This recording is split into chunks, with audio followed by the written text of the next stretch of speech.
এবার দুলারিকে বরণডালা দিয়ে বরণ করে নিল ঠাম্মি। হ্যাঁ সুপ্রিয় দর্শক, দুলারি ধারাবাহিকের একদম নতুন পর্বে তো আমরা সবাই দেখতে পারবো যে ঠাম্মিদের বাড়িতে দুলারিকে দরজার সামনে দাঁড় করিয়ে ঠাম্মি একটি বরণডালা নিয়ে আসে, আর তারপর সে বরণডালা দিয়ে দুলারিকে একদম রাজকীয়ভাবে বরণ করে নেয়।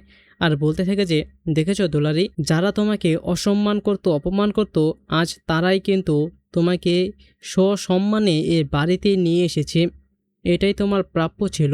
আর তুমি আজ থেকে নিজেকে এই বাড়িরই মেয়ে মনে করবে। তোমার যখন ইচ্ছে তুমি তখন এই বাড়িতে আসবে, এই বাড়িতে থাকবে। আজ থেকে এটা তোমারও বাড়ি। আর অন্যদিকে আমরা দেখতে পারবো যে অনুষাদের যে গাড়িতে করে দুলারিকে নিয়ে আসা হয়েছিল, মানে অনুষারা বাধ্য হয়ে নিয়ে এসেছিল, অনুষা সেই গাড়িটা দেশলাই দিয়ে পুরো জ্বালিয়ে দেয়। আর এটা থেকে তো অনুষার গ্র্যানি মা দুজনেই অনেক অবাক হয়ে যায়।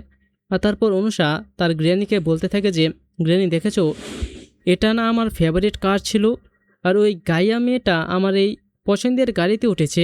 আমি এখন কিভাবে গাড়িতে চড়বো, কিভাবে শান্তিমতো যাব?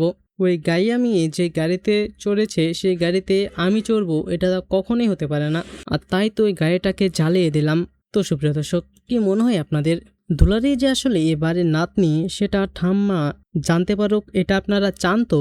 আর সেটা জানাতে যাতে গ্র্যানিরা কোনো রকমের কোনো বাধা দিতে না পারে, আপনারাও যদি এরকমটাই চেয়ে থাকেন তাহলে সেটি নিচে কমেন্টে জানিয়ে দিন। এবং এরকমই প্রতিদিনের আপগ্রেডগুলোকে সবার আগে পেতে চাইলে এখনই আমাদের এই চ্যানেলটিকে সাবস্ক্রাইব করে দিন। ধন্যবাদ সবাইকে।